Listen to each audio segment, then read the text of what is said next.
परिवर्तिनी एकादशी व्रत कथा। युधिष्ठिर कहने लगे कि हे भगवान, भाद्रपद शुक्ल एकादशी का क्या नाम है? इसकी विधि तथा इसका महात्म्य कृपा करके कहिए। तब भगवान श्री कृष्ण कहने लगे कि इस पुण्य, स्वर्ग और मोक्ष को देने वाली तथा सब पापों का नाश करने वाली उत्तम वामन एकादशी का महात्म्य मैं तुमसे कहता हूँ, तुम ध्यानपूर्वक सुनो।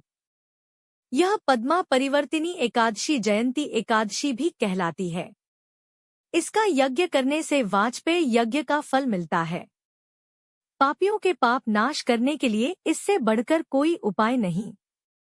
जो मनुष्य इस एकादशी के दिन मेरी वामन रूप की पूजा करता है, उससे तीनों लोक पूज्य होते हैं। अतः मोक्ष की इच्छा करने वाले मनुष्य इस व्रत को अवश्य करें। जो कमलनयन भगवान का कमल से पूजन करते हैं, वे अवश्य भगवान के समीप जाते हैं। जिसने भाद्रपद शुक्ल एकादशी को व्रत और पूजन किया, उसने ब्रह्मा विष्णु सहित तीनों लोकों का पूजन किया। अतः हरिवासर अर्थात एकादशी का व्रत अवश्य करना चाहिए। इस दिन भगवान करवट लेते हैं, इसलिए इसको परिवर्तिनी एकादशी भी कहते हैं। भगवान के वचन सुनकर युधिष्ठिर बोले कि भगवान, मुझे अति संदेह हो रहा है कि आप किस प्रकार सोते और करवट लेते हैं तथा किस तरह राजा बलि को बांधा और वामन रूप रखकर क्या क्या लीलाएं की। चातुर्मास के व्रत की क्या विधि है तथा आपके शयन करने पर मनुष्य का क्या कर्तव्य है, सो आप मुझसे विस्तार से बताइए। श्री कृष्ण कहने लगे कि हे राजन, अब आप सब पापों को नष्ट करने वाली कथा का श्रवण करें। त्रेतायुग में बलि नामक एक दैत्य था। वह मेरा परम भक्त था। विविध प्रकार के वेद सूक्तों से मेरा पूजन किया करता था और नित्य ही ब्राह्मणों का पूजन तथा यज्ञ के आयोजन करता था।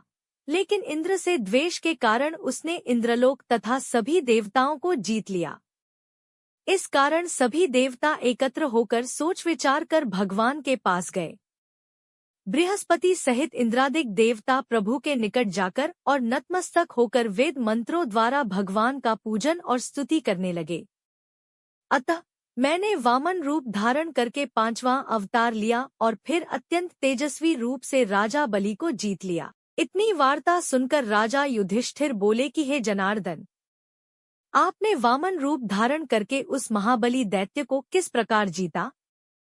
श्री कृष्ण कहने लगे, मैंने वामन रूपधारी ब्रह्मचारी बलि से 3 पग भूमि की याचना करते हुए कहा, ये मुझको 3 लोक के समान है और हे राजन, यह तुमको अवश्य ही देनी होगी। राजा बलि ने इसे तुच्छ याचना समझकर 3 पग भूमि का संकल्प मुझको दे दिया और मैंने अपने त्रिविक्रम रूप को बढ़ाकर यहाँ तक कि भूलोक में पद, भुवरलोक में जंघा, स्वर्गलोक में कमर, मह लोक में पेट, जनलोक में हृदय, यमलोक में कंठ की स्थापना कर सत्यलोक में मुख, उसके ऊपर मस्तक स्थापित किया। सूर्य, चंद्रमा आदि सब ग्रह गण, योग, नक्षत्र, इंद्रादिक देवता और शेष आदि सब नागगणों ने विविध प्रकार से वेद सूक्तों से प्रार्थना की।